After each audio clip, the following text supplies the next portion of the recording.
Steve, in the really extraordinary lecture that you and Pam King gave today, you came to a point where you wanted to emphasize the importance of reflection on content and context in youth ministry. Would you share some of your thoughts about that?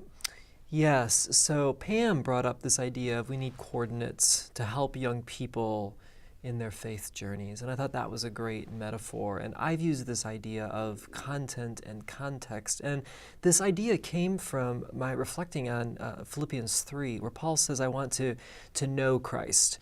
He uses this phrase repeatedly, actually, in this chapter. And this idea of knowing that I think Paul is picking up on has two elements to it. One is more of an intellectual element, and the other is more of an experiential element. And we know that as we learn things, that sometimes we learn something, and then down the road we experience it, and then we go, oh, that thing I learned, that's what it looks like.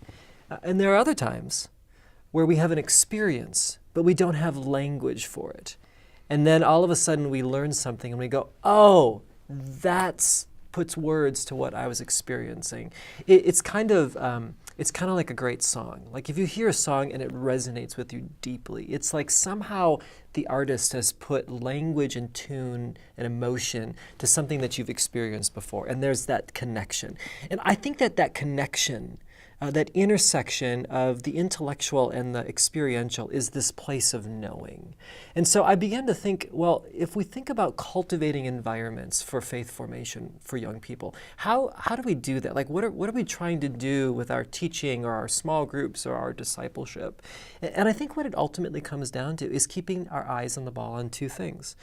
The content, the intellectual, the ways that we're teaching the story of God, and the context, the spaces that we're creating for young people to live into that story of God as they grow developmentally, as they come from their own stories and experiences.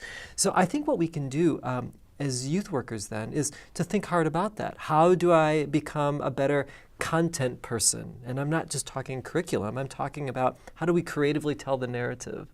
How do we immerse ourselves in the story of God so that as we teach, disciple, talk about the story, that young people begin to understand it and realize that they're part of something bigger than themselves?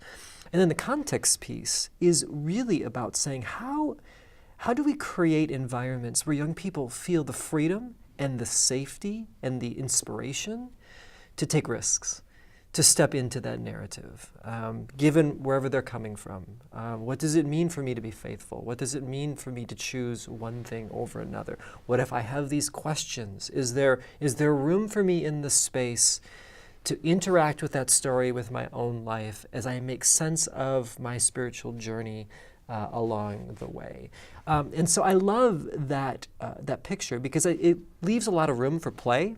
It's not prescriptive, but it also allows some guidance for us as youth leaders to think about, well, what are we doing in these spaces that we're creating for young people? And so I think that's our hope. And I think the beautiful thing is this, is that if we do this, we will find that youth ministry will probably be less in control, because we're really giving agency to young people to think hard about these things.